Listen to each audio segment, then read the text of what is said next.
Të dashur aktivist, të dashur mbështetës të Lidhjes Demokratike të Kosovës, të dashur qytetar të Republikës sonë, sot në serinë qendrore të LDK-s janë deponuar 148 nënshkrime të delegatëve të kuvendit tonë, nënshkrime të para verifikuara nga sekretariati ynë. Nisma dorëzuar bën thirrje për mbajtjen e kuvendit të jashtëzakonshëm të LDK-s dhe për shkarkimin tim nga detyra e kryetarit të LDK-s. Ndonse plot 207 delegatë të tjerë nuk janë bërë pjesë e kësaj nisme, në respekt plot statutit dhe të vullnetit të 1/3 së delegatëve tonë, siç dhe jam zotuar publikisht, siç edhe kam vepruar gjithnjë, kam autorizuar sekretarin e përgjithshëm që të nisë menjëherë procedurat e nevojshme për mbajtjen e këtij kuvendi. Pas verifikimit plot të nënshkrimeve, të caktohet pa asnjë vonesë data dhe vendi i mbajtjes së kuvendit. LDK ka qenë dhe duhet mbetet shtëpi e demokracisë. Prandaj nuk do të shmangem asnjë procesi demokratik, nuk do të ikë asnjë vote dhe nuk do ta mbaj asnjë detyrë kundër vullnetit shumicës. Në këtë pikë, më duhet po ashtu të njoftoj qytetarët e vendit tim se për shkak të kësaj nisme detyrohem të ndërpres të gjitha angazhimet për formimin e institucioneve të Republikës që i presni me të drejtë tash e sa kohë. Në këto rrethana, për shkak të kësaj nisme, nuk do të ishte as serioze dhe as e përgjithshme që unë të vazhdoja të negocioja në emër të LDK-s, ndërkohë që mandati im për të udhëhequr dhe përfaqësuar atë është vënë në diskutim nga brenda shtëpisë time. Sado e vështirë, nuk do të besoj se besedimet rreth parë kanë qenë arsyeja e ngutisë për kuvend të paprecedent. Por tani që ai thirret, ai mbi vendoset secilit angazhim tjetër. Fatkeqësisht, qytetarët e Kosovës do të pasojnë më shumë të këtë drejtim LDK bashkë me ta. Zonja Zotrin, respektimi i procedurës së nisë nuk do të thotë se duhet të heshtim për rrethanat në të cilat kjo nisë fatkeqësisht po zhvillohet. Kjo nisë vjen në një moment shumë kritik për ne si parti dhe për vendin, për Kosovën si tërësi. Vjen gjatë bisedimeve për formimin e institucioneve, kur ne nuk duhet të kishim as brengë as kohë për apetite tjera përveç se bërjes së institucioneve të shtetit. Vjen vetëm pak muaj pas kuvendit të 30 janarit, kur delegatët tonë shprehën vullnetin e tyre të qartë, dhe vjen pas zgjedhjeve të qershorit, në të cilat zgjedhje LDK me gjalla të shënoi rritje. Nuk e fshej keqardhjen time, jo sepse do të dal përsëri para delegatëve, nga vota e vendimit të tyre nuk kam pasur dhe nuk kam frikë asnjëherë.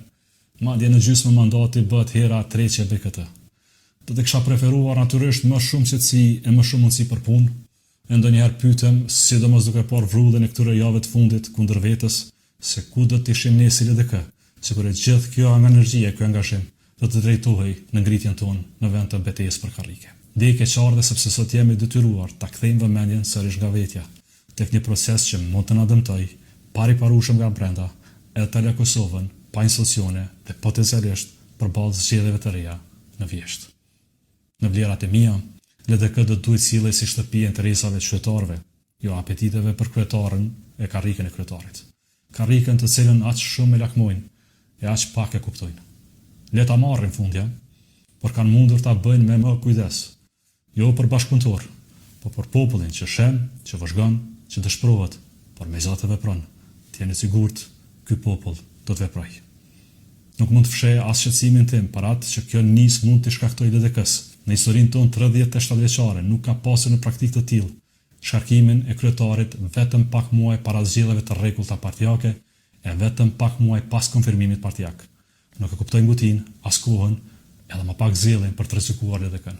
Citjet e jashtme do të venitën shpejt, do të mbesim sërish ne, vetëm ne. Kjo shtëpi nuk definohet nga ata që e projektuan shurin e saj e që në çdo çarje minimale projektojnë për çarje maksimale.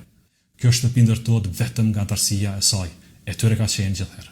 Unë kam bërë gjithçka dhe do të bëj gjithçka që kjo shtëpi të mos dëmtohet, por nuk mund ta mbaj përgjegjësinë për një proces që nuk e kam nisur, nuk e kam dashur, nuk e kam pritur. Përgjegjësinë për këtë nismë, për dëmet që mund të krijoj dhe për pasojat që mund të lërë LDK-s dhe vendit, do ta marrin ata që e kanë nisur, e kanë organizuar dhe e kanë zgjedhur ta sjellin në këtë moment. Dhe jam i bindur se do ta bartin, ndonse atëherë do të jetë vonë e do t'i kërkojmë ditë si këto. Gjithsesi, unë do ta bëj detyrën time. Nuk e kam kërkuar këtë betejë, por nuk do të iki. Do të dal përballë me qetësinë që më jep e drejta, me dinjitetin që e kërkon përgjegjësia dhe me vendosmërinë për ta mbrojtur rrugën tonë, siç kam bërë në 3 kuvende deri tani. kam besim të plot të njerëzit tonë, të gjykimit tyre dhe të fuqia e një shumice që nuk nënshtrohet ndaj presionit, zhurmës apo interesave të çastit. Mbi gjitha do ta pranoj çdo vendim, mbi gjitha do ta mbroj çdo vendim, sepse asnjë pozitë nuk është më e madhe se besimi i njerëzve, asnjëri prej nesh nuk është më i madh se sa lidhja demokratike e Kosovës. Dhe asnjë interes para asnjë karrike personale nuk mund të jetë më i madh se Republika jonë.